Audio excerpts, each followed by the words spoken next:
Welcome to another episode of the No Ceilings podcast. I am Tyler Metcalf, joined as always by Tyler Rucker. Rucker, how are we doing? Metcalf, I'm doing great. Draft season's heating up. I'm getting excited now that we got the actual lottery order set after months of debating, and I'm really excited for our guest because I was nervous OKC was going to have 4 and give me headaches for 3 weeks straight about what Sam Presti was going to do. So I'm excited for this episode. How about yourself, Metcalf? I'm fantastic. And like you said, we're incredibly excited to welcome on today's guest. If you're familiar with The Athletic, which why wouldn't you be? That'd be weird. Then you'll immediately recognize his voice. He's a producer for The Athletic NBA show, host of the Saturday Slam and Jam show on the Athletic NBA feed, and the host of the Down to Dunk podcast. He is an NBA connoisseur at large, but his heart lies with the Oklahoma City Thunder. He is Andrew Schlecht. Andrew, thank you for joining us. How's it going? Hey guys, it's going great. Thank you for that lovely intro. That was very nice. Well, we're thrilled to have you, and I think the Thunder were one of the biggest winners on lottery night. So, before we dive into their young core and potentially, different routes that you would like to see them go with in the draft, just what were your kind of immediate lottery emotions, reactions? What was your thought process going through that? Oh man. So we had a lottery party here with our Down to Dunk podcasts and listeners at a local place downtown in Oklahoma City. We packed in like 300 or 400 crazy Thunder fans, and the reaction was just pure electricity. I mean, it is like the ultimate viewing experience with a giant group of people that all care so much. Like before the show starts, like everybody is either talking themselves into something great happening or feeling like they're going to throw up, for like 2 hours beforehand. And it's just incredible because we all kind of feel these similar vibes. And then to have the Thunder make it to the commercial break. Like that's just one of the goals. And Yes. this just all the luck stuff. It's just like, can we just get to the commercial break? And once you get there, you feel awesome. And then once really you just want to be top 3 in this draft. And the Thunder needed to be top 3. And when the Kings drew 4, the place just erupted. And then the feeling not only of knowing that you're in the top 2, but the fact that the Rockets, for Thunder fans, the fact that the Rockets are behind you in the draft just feels even sweeter. And then you're like, okay, who cares? If we're 1 or 2, who cares? It's just gonna be incredible. So yeah, I actually put out a video of the reaction on our YouTube page, and it's hilarious and unbelievable. And the dumbest thing, because it's great. It's great. It doesn't mean everything for your future success, but it could. Who knows? Right. It's just, Exactly. It's just one of these weird sports nights that's just so fun. That's incredible. So it really seems like there isn't any sadness or deterrence or anything with the fan base because people act like the Thunder have been tanking for a decade when, you guys laid it out on your show the other day where it's like, it's only been like 2 years since you guys are in the playoffs. So is the fan base at all deterred about the, quote unquote tanking these last 2 years? Or is it just, hey, this is a new chapter. We're going to trust whatever comes through and just enjoy the entire ride?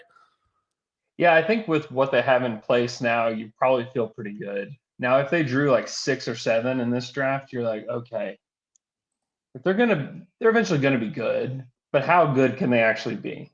Are we talking like a perpetual 5 seed in the Western Conference? Like that's not that's not the goal. And so in drawing 2, I think that you have to be in on the plan now. Right. You're gonna get a top 2 player in this draft. You have to be in on the plan because, and especially the kind of players that are available in this draft, it's what the Thunder need. They need a big guy. They need somebody that can score. they're going to have an option there that's going to be really good, whether it's Chet or Jabari, or maybe they like Paolo, but there's going to be a good option that fits what the Thunder need specifically. Because if you're a team that needs ball handling and you need shot creation from the guard position, it's like, oh, this is kind of a rough draft for you. But the Thunder, I think if you're a Thunder fan, you have to be feeling pretty good because they've got that wrapped up with Shea and with Giddey.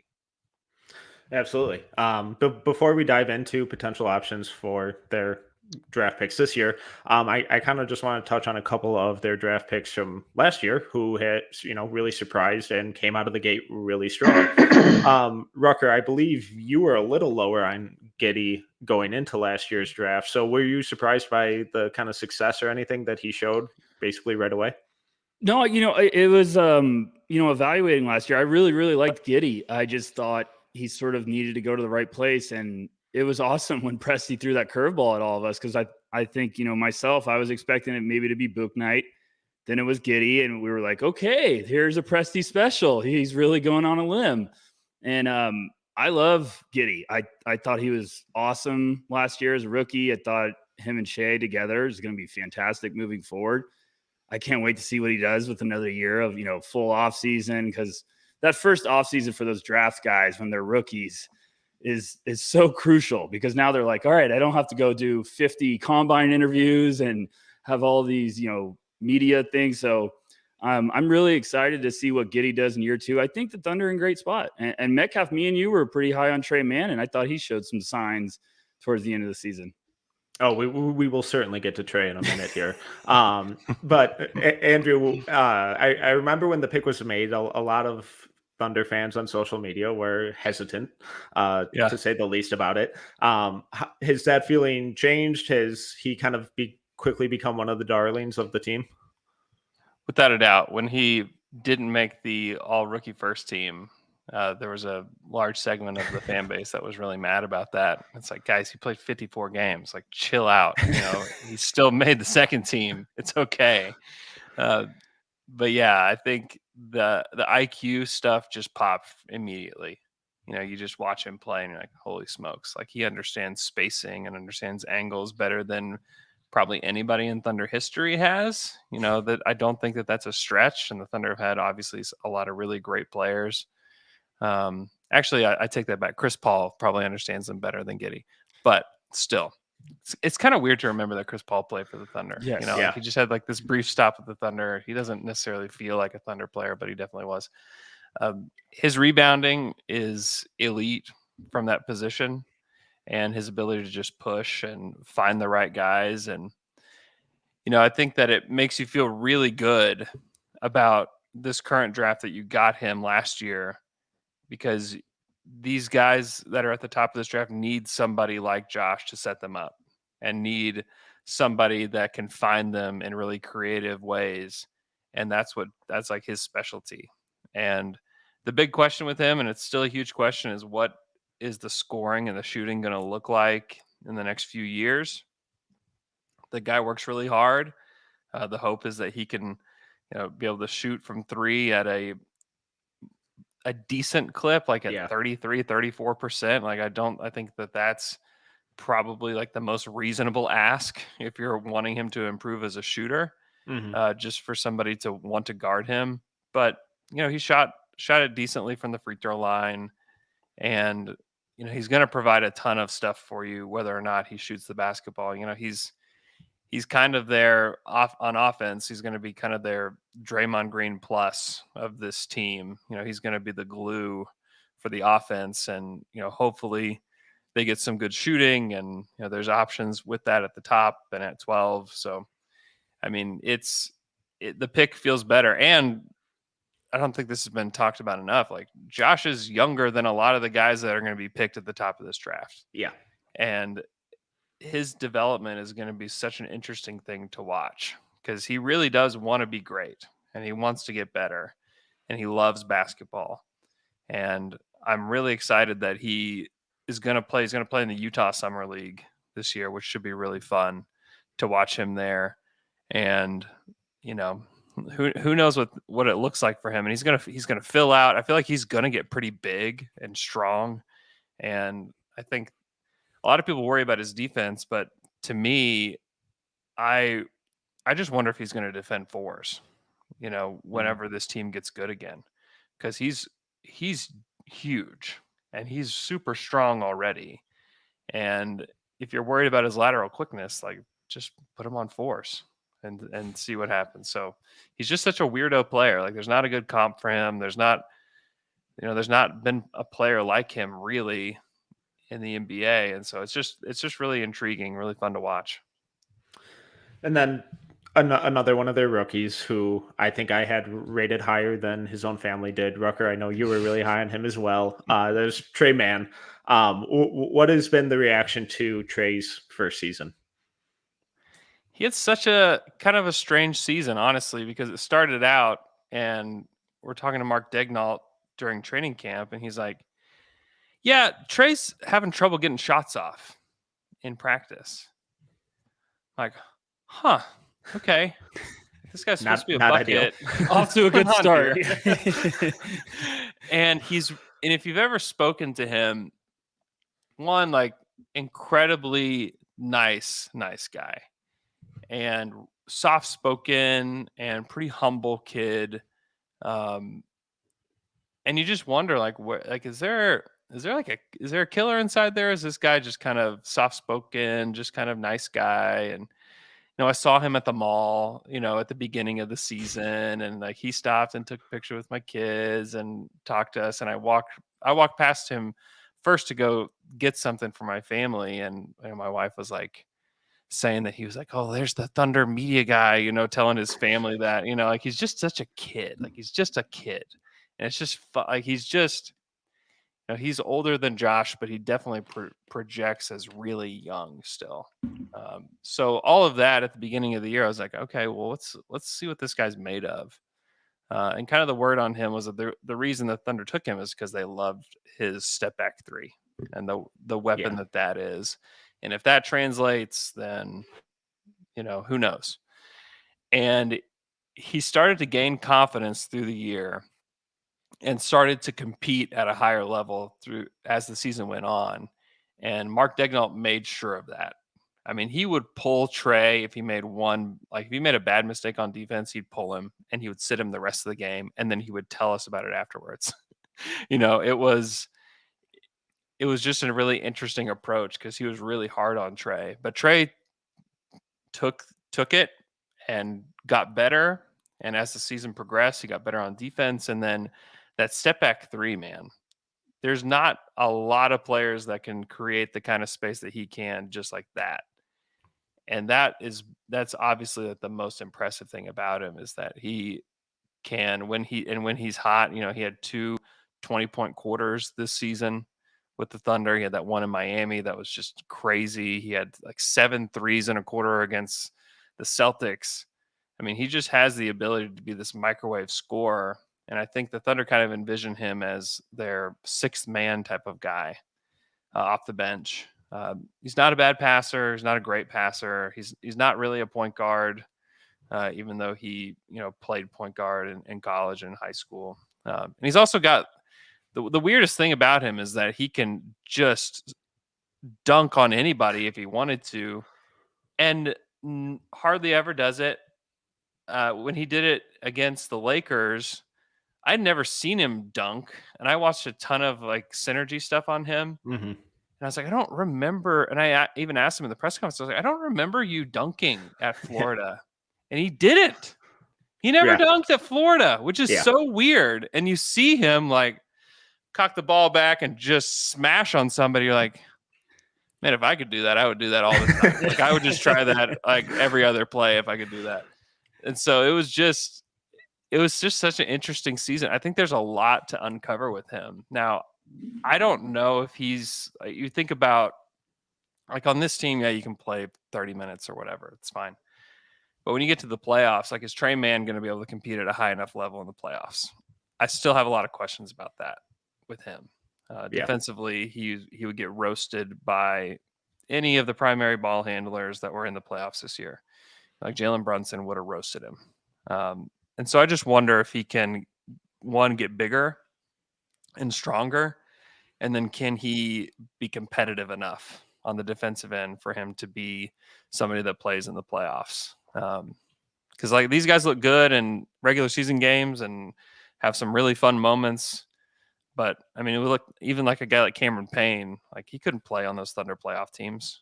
Right. You know, he was a pretty good regular season player. So I still have questions about that with him. Don't have that with Josh. Like Josh is fiery. Josh is competitive. Josh, I mean, that guy, once he grows, once he gets more confident and he, feels more comfortable as a pro, like this dude is going to talk so much trash. It's going to be amazing. Tre, though, I still have questions about, but he's super fun. The step back stuff is stupid. Yeah. Yeah.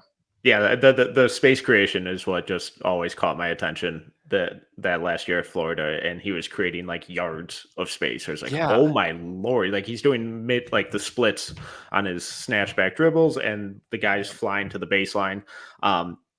The explosiveness was not something I expected. And I remember when we always get the workout season videos and stuff. And there's one of him where his eyes are on the rim. I'm like, where in the hell did that come from? And why was that never implemented in game, Tre? No, It's like weird. wild stuff. But we have a new draft class coming in, and the Thunder do have the number 2 pick. Very exciting. Who is your dream pick at that spot? I think it's Chet Holmgren. We like you already. We like you already, Andrew. You're welcome here anytime you want. No, the defensive upside with him is just insane.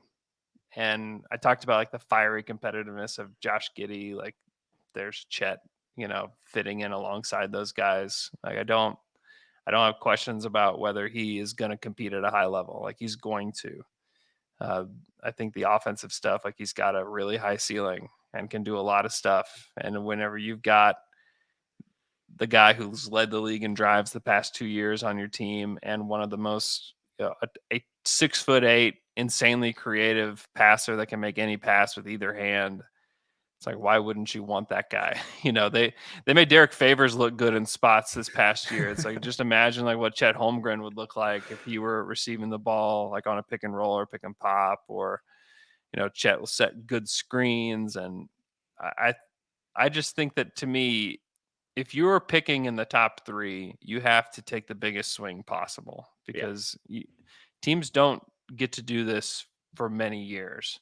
And I think that I think that like Paulo is probably safer in some ways, just because he doesn't have the same like physical limitations that Chet does. Like he's built like a brick house. I think he's going to be real physical in the NBA, and you can see that. But I just don't think he's got the same defensive upside. And just also, if you're the Thunder, you have the opportunity to have the weirdest team in NBA history here with Giddey and Shea and Chet, and you've got Poku still, and you've got Darius Baisley. It's just like this, like what are they? I think that to me would be very intriguing, because you could create just like these weird matchups where like they're trying to defend them is just so unconventional. Like they'd be one of the most unconventional teams ever if they were able to get him. So, and I like that. I want it to me, if you're going to be a great team in the NBA and you're the Thunder, you have to be weird. You can't try to be what everybody else is trying to do, because you don't have the same ammo. Like you're not going to be able to compete in free agency. Players, I mean, Paul George was traded for, he came here, stayed 2 years and said no thanks. You have to really shoot for the moon here, and that to me is Chet Holmgren. Rucker, you and I have had Chet number 1 on our boards all season. How do you like that fit? Do you think if he is there, that's the route to go? And if he's not, which way do you think would make a lot of sense for the Thunder? Yeah, if he's on the board at 2, I think Presti might break the record for quickest pick turned in. I mean, I just think I absolutely love that for Thunder fans. I'm rooting for him. I'm obviously rooting for the Magic to take him too, but I think just the idea, the fit with Giddey and Chet together would be so much fun. I mean, that's just basketball nirvana with their IQ, their playmaking ability.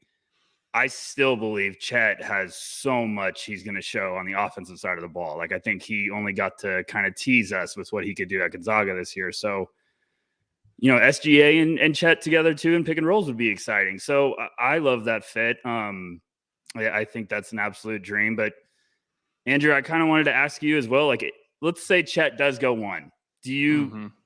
The debate gets interesting. Like between potentially Jabari and Paulo. Do you think Jabari could make more sense, or Presti could be more intrigued with that upside? Do you think Paulo could be the option there just because of the offensive firepower that he could bring alongside with what they have already?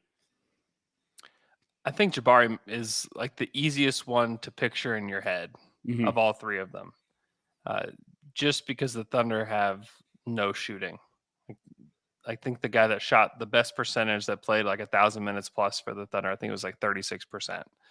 So I think that's even below league average at this point. So they don't have any shooting. And so you put Jabari Smith on this team, you instantly have somebody that the defense cares about. And if you know this and you're not a Thunder fan, you are like an absolute NBA psycho, and I love you for it. But like Mike Muscala was really good. And like the on-off numbers with Mike Muscala this year they make no sense. It's like how is that even possible? Like he was like a plus minus god in Oklahoma City this past year. And if he's able to do that, like what does it look like with Jabari Smith? Because he can do so much more offensively than Mike does. He's got the one dribble pull up, he can run around, screens a little bit, he can catch and shoot, he can jab step and shoot. I mean, he's got a lot in his bag when it comes to just playing on the perimeter. And if you're the Thunder, you've already got guys that are getting their way to the rim and scoring. And that's not really what, he's good at, what Jabari's good at. But what you need is a release valve, and like an elite one. You need an elite shooter on the wing if you're the Thunder to maximize what Shea and Giddey can do. And to me, it's the easiest fit. And then defensively, I don't think the ceiling is nearly as high as Chet's, but he can slide his feet. He'll play a little bit more physical at times, and I have a hard time believing he's going to be anything but a plus defender in the NBA. So, you wonder about like the upside with him compared to Chet. Can he develop his ball handling enough to be a more of a go-to guy? I don't know if that's there or not. He's the youngest guy of this trio, which makes him more intriguing because I think about, what does Jabari Smith look like at Auburn next year? If he were to go back in this hypothetical world, like he'd be the same age as Chet was this year at Gonzaga. Like, what does that year look like for Jabari? Like, I don't know. Like, I have no idea. I don't know how much better he looks. But to me, it's pretty intriguing to think about, him in particular, just because I think the fit it's very simple. It's not strange. It's very conventional. You can picture Jabari Smith in the playoffs this year and what that would look like. So it feels almost like a little bit safer to take Jabari for the Thunder just because he fits an immediate need for them and still has a lot of room to grow. So I think that if you're the Thunder and you don't get Chet, I think that you feel super good about Jabari Smith being there. Is there anything that Presti could do it to that would make Thunder fans go, what?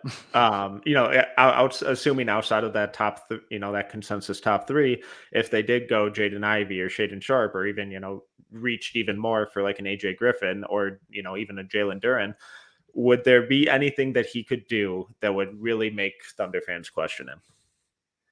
Yeah, I think taking Shaden at that spot would just be like, all right, bro, what do you know about this guy?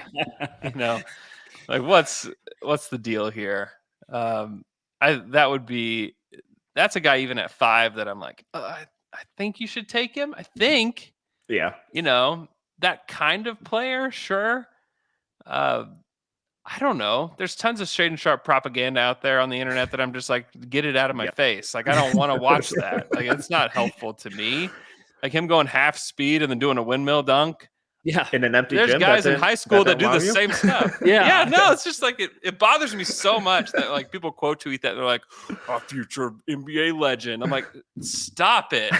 You know, Here we go. We got Andrew warmed up. I love it. Now we're rolling. like, I mean, if Gerald Green was that guy, Yes. you know, doing Oh, that, God. you would think like, oh my, this guy's gonna be better than Michael Jordan. Yeah. If you just watched him 1-on-0 with a camera phone on him, you would think that guy was going to be the best player in NBA history. So like, just don't show me the Shade and Sharp propaganda. And hopefully, I don't know what they're going to be able to learn. I'm sure that he'll do 1-on-0 workouts with teams. I don't know how much you can learn from those. I've heard he's a real quiet guy, that he's kind of unassuming and shy even. So I don't know what they'll get from interviews with him. I don't know.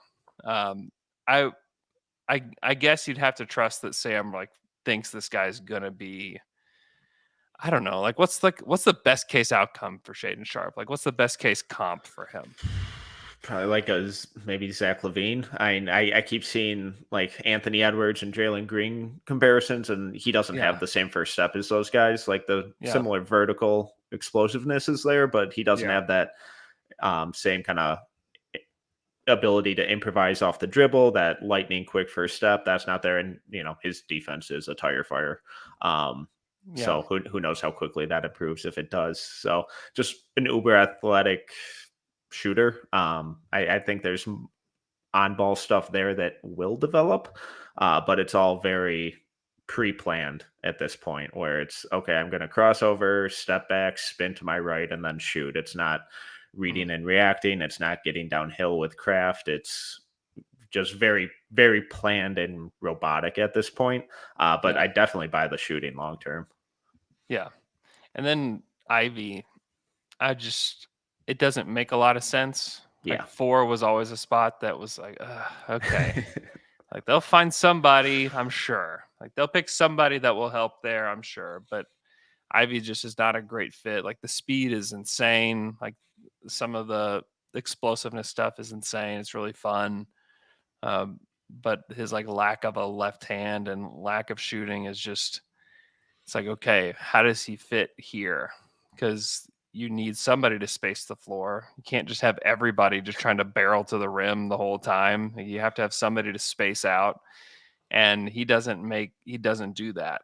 And I like Ivy just fine. I like him if you're at 4 or 5, cool. But if you take him over Jabari Smith or even Paulo Banchero, I'm like, I don't know how to make sense of that, honestly.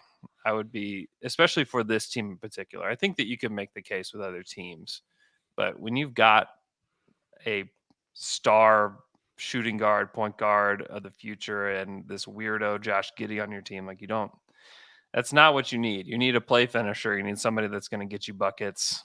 And if you can get it from a guy that's 6'10", it's like that's even better. So I wouldn't be surprised, because Sam's just he loves to be unconventional, and he's I don't know what his draft board looks like. I would love to know what his draft board looks like, because I'm sure there would be some ones that would shock everybody.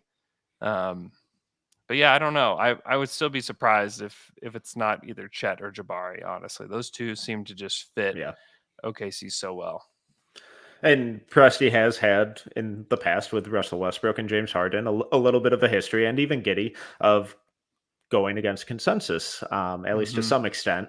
Rutgers or anyone outside of that top 3, if for some reason Presti did, just take a swing and go out on a limb for a guy, is there anyone you like as a fit? Because for the last month or two, when we've been talking about OKC at 4, it's been worst case scenario, because we like Ivy as a prospect. We don't love him on that team.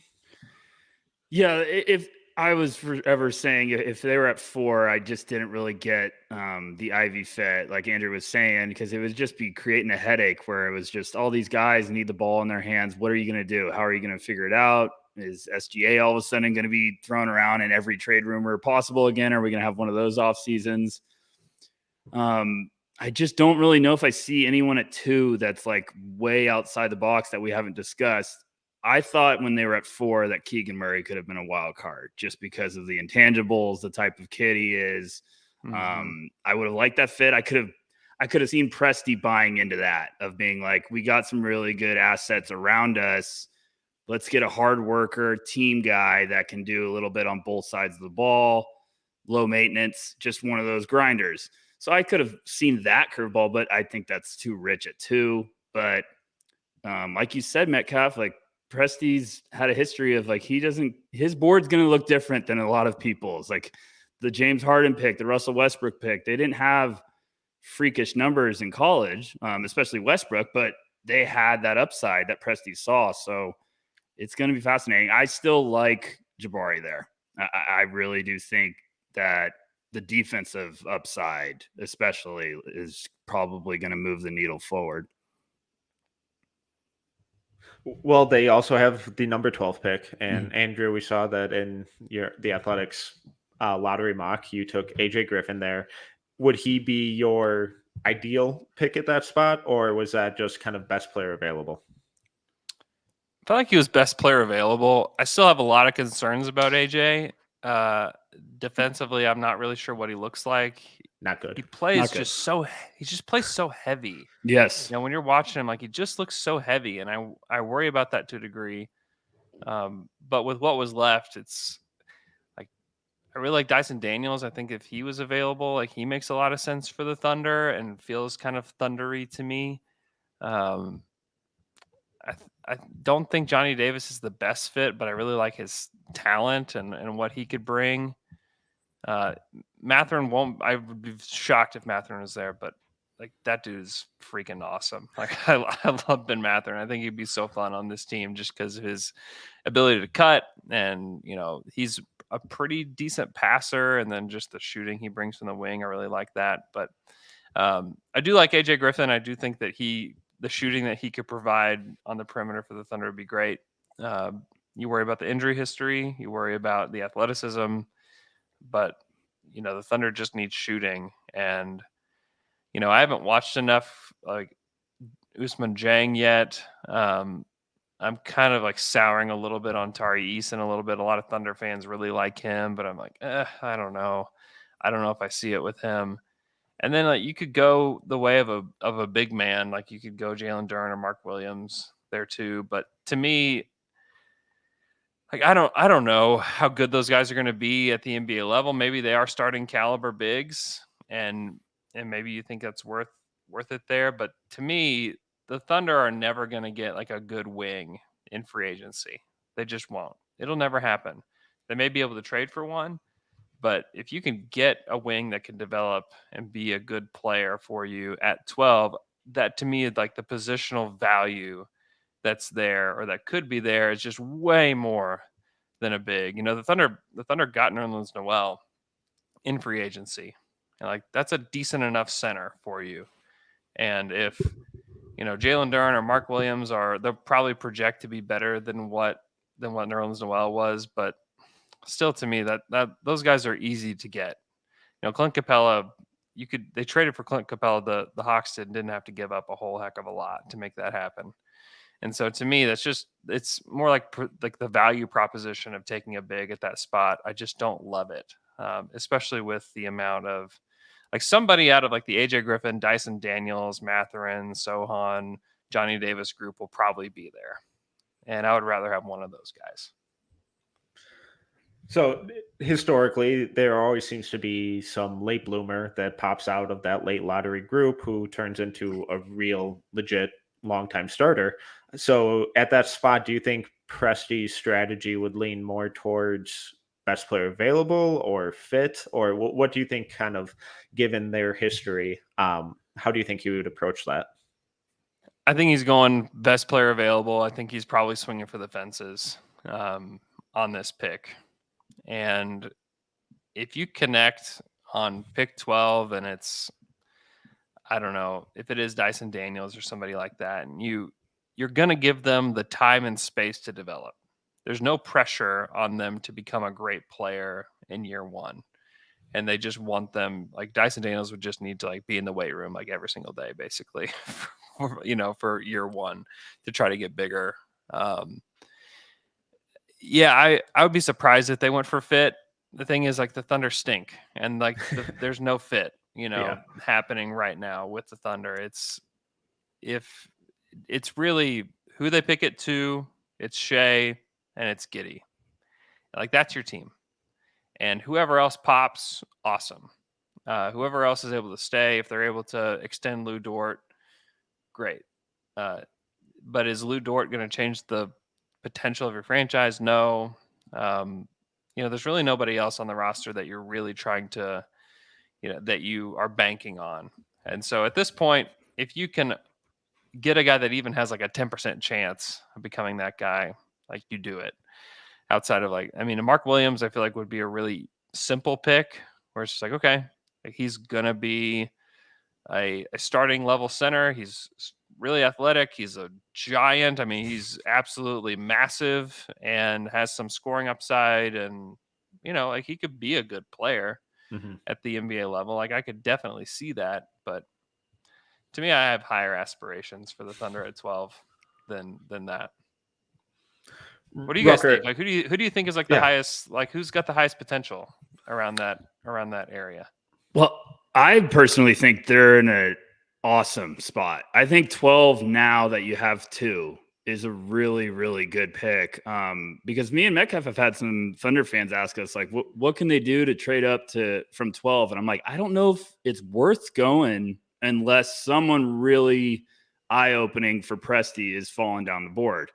And you'd probably have to get around Portland. You'd have to get Portland to bite to trade back, which what do you want to give up to get up there? But they have some really good options there. And every draft class in the lottery, there's always one curveball. And if it happens, then someone falls. Because Mathurin, Daniels, Tyler Metcalf is one of the biggest Johnny Davis fans in the world. I love Mathurin, so you're talking to the right guys. Yeah. And we both like Dyson Daniels. So I think they're in a great spot. Zhang could be the humongous swing that if he What do you guys think about him? I haven't watched enough of him yet. Metcalf, you start it. I'm going to let you talk because you need to stop asking questions and talk a little more. The first half of his season was some of the worst basketball you'll watch from any of these prospects.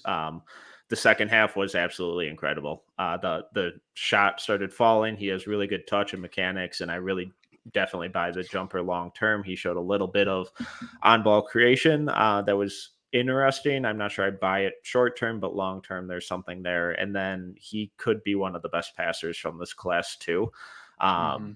Given his length, there's a lot of upside defensively. I think he showed some pretty good footwork on the perimeter and some good off-ball awareness with rotations and stuff. It's a little inconsistent. But my bigger concern with his defense is that he's not a very physical player and he doesn't really initiate or, invite contact. Some of that gets cleaned up a little bit with how freaking long he is, but that worries me a little bit. But the offensive upside and improvement that he showed from like the middle of their season to the end was pretty astonishing. Yeah. What about the shot? What's the shot look like? It's pretty. He's, we're saying he's probably one of the best passers. He's not Giddey level passing, but there is really intriguing feel with that size and that youth. And like the shot is a weapon. He would be a guy that could come in and space the floor as like a spot up guy while the rest of the tools come together. And I could see it being a realistic option for the Thunder at 12. That might not be as exciting for some OKC fans just because Presti might be like you said, Andrew, this is the wing that if he clicks, you could get him in free agency, but you might not need to now because if he hits, if they had him hitting Giddey, Jabari, maybe at 2, if they got Chet and Zhang, they might just they just stretch out. They would cover the whole floor. So it'd be awesome. But that's probably the big swing. Yeah. I think. Would you say that Metcalf at 12? Yeah. And the shooting mechanics and I thought the touch was really impressive on it. And he might need to raise his release point just a little bit. But the way the shot was falling, especially off ball, like in spot up situations at the end of the year, it was like, okay, this is a very real skill. And at 6'10", I see it translating pretty quickly. And I think that is a really important point that you mentioned, Rucker, that he'll be able to contribute as a spot up shooter pretty early. And then as the body matures, as the game slows down for him, that's when the rest of the tools will hopefully catch up and that versatility kind of comes along like we think it will. It wouldn't surprise me if he got off to a similarly slow start in the NBA, just given how raw and how young he still is. But the fact that he made such a drastic improvement in the middle of the season after that bad of a start, I think is really encouraging. It was ridiculous. It was literally just night and day difference. I couldn't believe, like, beginning of the year, we were like, oh man, he might need another year. And then all of a sudden at one point you were like, okay, this is legit. This looks awesome. This is a potential lottery guy. So if you watch him, Andrew, just be careful when you watch the beginning of the season, because you might be like, what is this? Metcalf, who else do you like there at 12? Because we're big Mark Williams guys, but I mean, it's just fun now because if they get Jabari at 2 or Chet, 12 is a real fun pick now because it's like a kicker. It's a sweetener.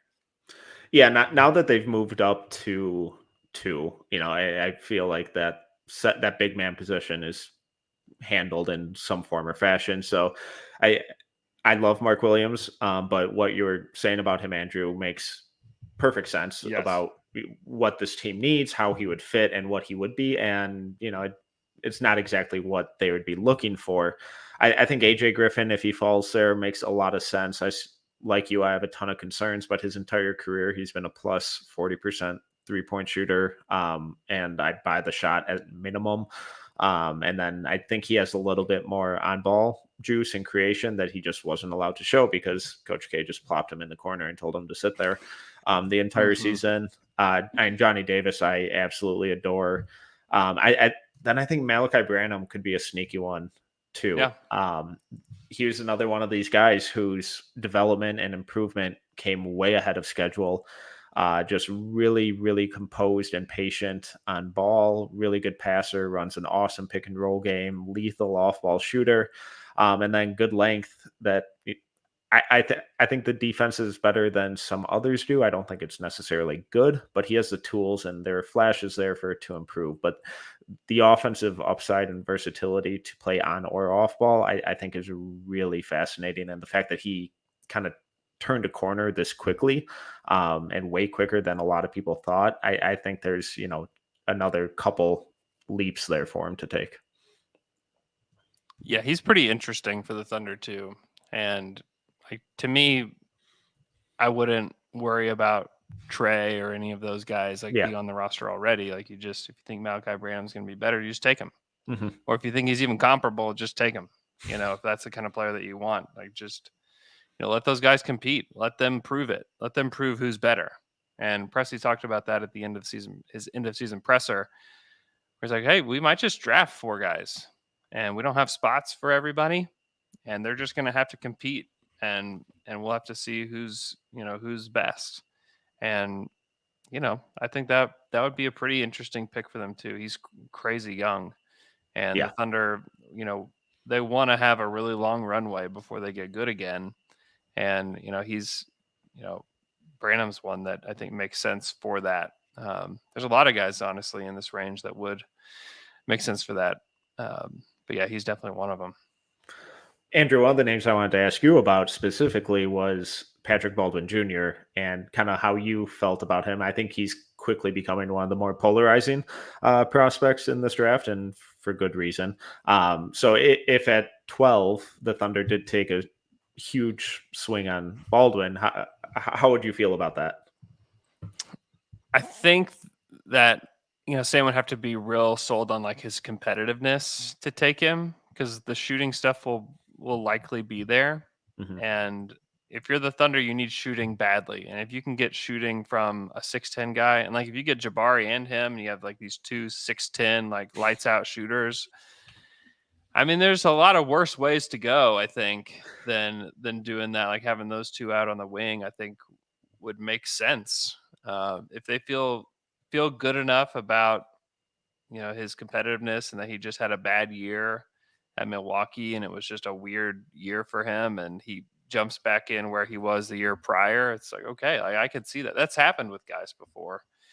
I think about even, and they're way different players, but like DeAndre Jordan at Texas A&M, started out like as a guy that was supposed to be a top 10 pick and then fell to the second round. And then, a couple of years later, it's like, oh yeah, there he is. Like that's what he was supposed to be. And so that happens from time to time. And so I wonder, I'd be real surprised if he was their guy there, but I mean, the profile is one that is really intriguing. 6'10", he's not crazy skinny either. Like he's got some muscle to him and can really shoot the basketball. And he's only 19. It's like, okay, like that sounds like a great profile of a player to me. Now, does that translate to the NBA? Right. If he's the same guy that he was in Milwaukee, it's like, oh boy, maybe wait till 30, Sam, to take that swing. But I don't know. I've been intrigued with him, or at least I've been intrigued with the idea of him. I've not necessarily loved what I saw from him, though.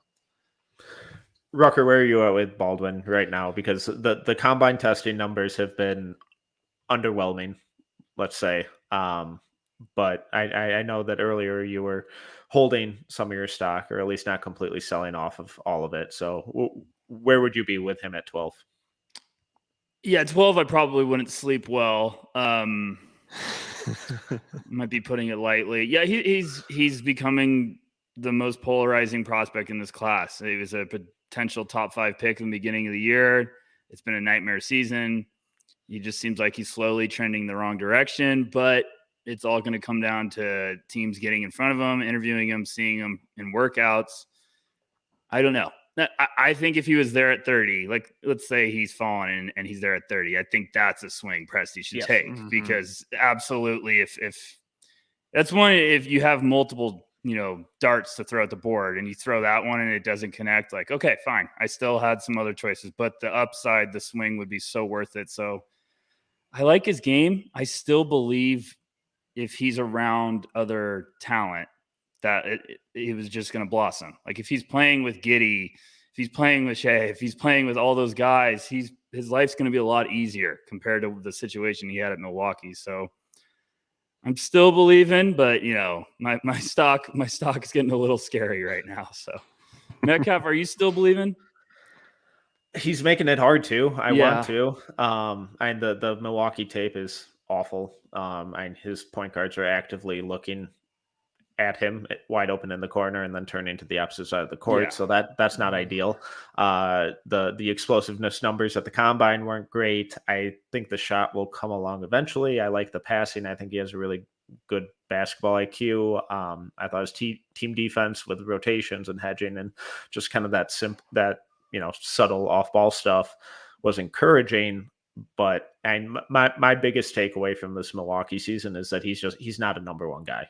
Right. But if he's your third or fourth scoring option in a lineup, then okay, maybe we have something to go with here. But the shot's got to fall for him at the end of the day, because it doesn't seem like he's going to be able to create much of anything against NBA level defenders. And I'm actively talking myself out of him when I was trying to sell myself and listeners on him. So this is not going the way I expected it to. Yes, there you go. Talk about your all-time backfire. Yeah. Andrew, are you intrigued with any prospects in this class? Are you warming up? Are you nervous about anyone?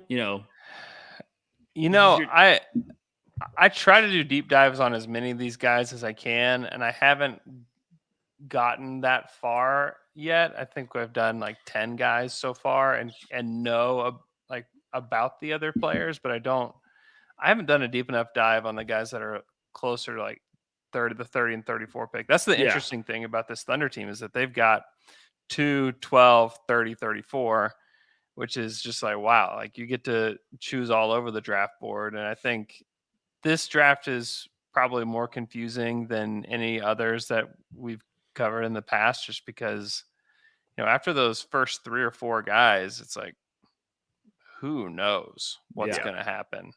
And it's like beauty in the eye of the beholder type of situation. And then once like somebody good is going to be at 12, I'm really excited about that. I don't know. I don't know what you guys think of the depth at like 30 and 34, because like last year, excuse me, last year you felt pretty good about like the overall depth of the class. The Thunder had 2 early second round picks, and like they're going to probably get somebody good there. They ended up trading those and got Jeremiah Robinson Earl, who, like he could be a guy. Like, who knows what's going to happen with him? But he showed some competitiveness and some fire and a little bit of shooting last year. So he was interesting, but I don't know what to think about the guys in the 30 to 34 range of this class yet. Go ahead, Metcalf. No, I just think it's right around 25 is where you see a lot of boards really start to differ wildly. And for me, like that 25 to 35 to 40 range, it's like there's not a whole lot of difference between these guys, and it's kind of how you just value someone who you think will be a bit role player for a handful of years, or how much of a lottery ticket you think someone is. And like a guy like Bryce McGowan's, it wouldn't surprise me if he ends up becoming a 20-point scorer in the NBA, but then it also wouldn't surprise me if the shot never develops and the decision making continues to be poor and he just kind of plays himself out of the league. So, and it's really, really tricky. I like the center depth in this class quite a bit, and you got the guys at the top, Chet, Duran, Mark Williams, who will all probably go lotto. But then you got guys like Christian Koloko, Ishmael Kamagate, and Walker Kessler, who will probably fall into the 20s or even the early second round. And I think there's a lot of value to be had there. So if they do take that swing, on a wing at 12, and then are looking to just bolster their center depth, I think they're really quality guys who could contribute right away, like Kessler. His shot blocking numbers this year were absurd and historic, block rate. And then Koloko, who's, on off rim field goal percentage, and their opponents shot 10% worse when he was on the floor than when he was off. And that's a huge difference. So I do think there's value to be had there, but there are really some interesting kind of home run swings there too. Rucker, what about you?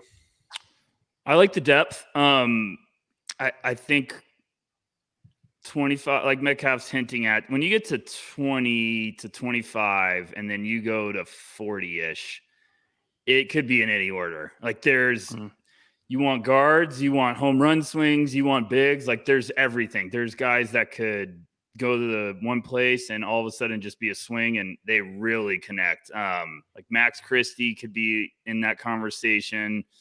Bryce McGowan's, like Metcalf's talking about. Terquavion Smith's trending in the right direction right now. There's just a lot of really intriguing tools. If Trevor Keels keeps his name in, I feel really highly about him. So it's going to be fascinating. I think I'm not trying to just say this because Andrew's on the show, but I think OKC's in a great spot at 30 too. I think there's going to be some picks at the end of the first round that might be head scratchers to, the public, but it might just be how boards are going to differentiate.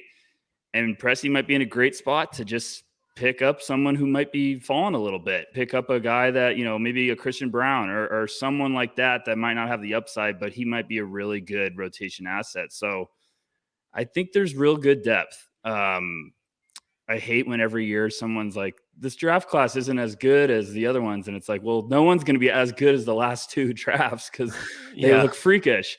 But this one, I think there could be some good depth, not the star power, but good depth.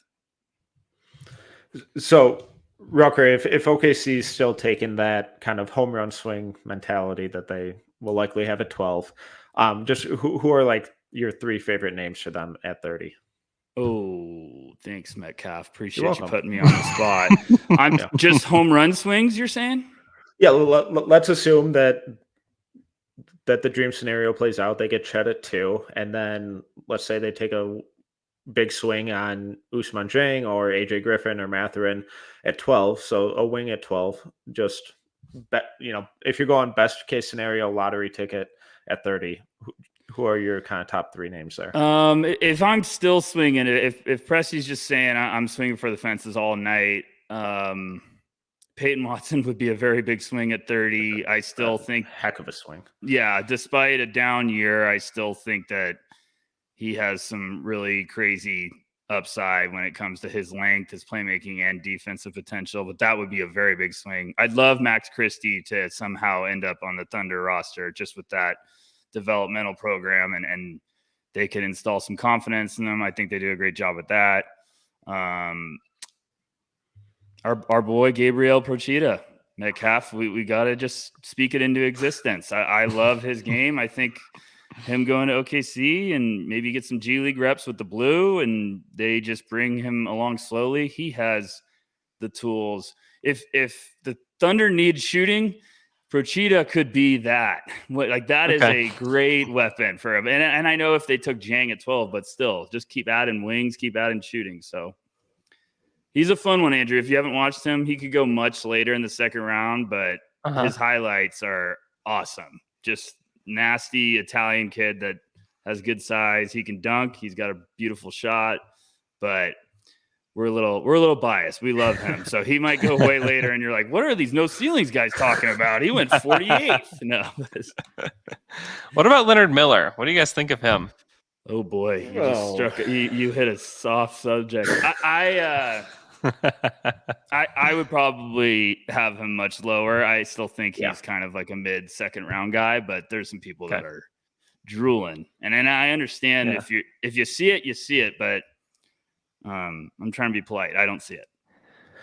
Yeah, raw, just very raw to me. Yeah, but I'm in the same boat. I just the shooting mechanics are weird and almost vary by game. And the ball handling and the playmaking upside is fascinating, especially at his size. I get that. The defense is an absolute mess. I think he might be one of my least favorite defenders in this class, but at that size, I get what people are trying to envision with him. I just think he's way more theoretical than being close to, being put into practice.